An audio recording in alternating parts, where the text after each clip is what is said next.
इथे फक्त दागिने नाही तर पिढ्यानपिढ्यांचा विश्वास मिळतो. परंपरेची झळाळी आणि विश्वासाची खात्री. कैलास अडगावकर ज्वेलर्स, दत्त मंदिर बस स्टॉप, नाशिक रोड.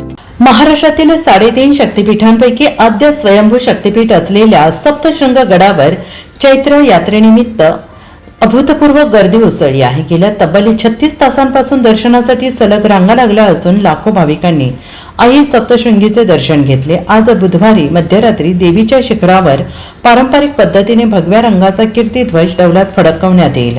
या सोहळ्यामुळे संपूर्ण गड भक्तिमय वातावरणात न्हाऊन निघाला. सकाळी देवीचे अलंकार ढोल ताशांच्या गजरात मिरवणुकीद्वारे मंदिरात नेण्यात आले. यावेळी विश्वस्त ॲडव्होकेट ललित निकम यांनी सहपत्नी पंचामृत महापूजा केली. दुपारी कीर्तिध्वजाची विधिवत पूजा करून मिरवणूक काढण्यात आली. कीर्तिध्वजाच्या मिरवणुकीत जयघोषाने गड दुमदुमलेला.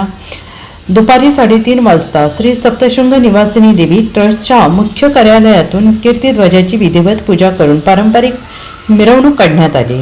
ट्रस्टच्या अध्यक्षा तथा जिल्हा व अतिरिक्त सत्र न्यायाधीश श्रीमती कल्पना के पाटील, तहसीलदार रोहिदास वारुळे, विश्वस्त मंडळातील प्रतिनिधी ॲडव्होकेट ललित निकम, मनोजोत पाटील, कार्यकारी अधिकारी भगवान नेरकर, पोलीस उपाधीक्षक वासुदेव देसले, पोलीस निरीक्षक खगेंद्र टेंभेकर, पोलीस पाटील शशिकांत बेनके, ध्वजाचे मानकरी सोमनाथ गवळी, कृष्ण गवळी, प्रकाश गवळी, रमेश गवळी, विष्णू गवळी, युवराज गवळी, वामन गवळी, एकनाथ गवळी, काशीनाथ गवळी, गवळी परिवार यांच्यासह पोलीस आणि प्रशासनातील अधिकारी उपस्थित होते.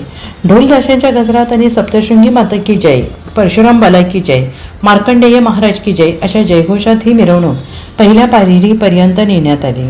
लाखो भाविकांच्या उपस्थितीत हा सोहळा अत्यंत उत्साहात पार पडला.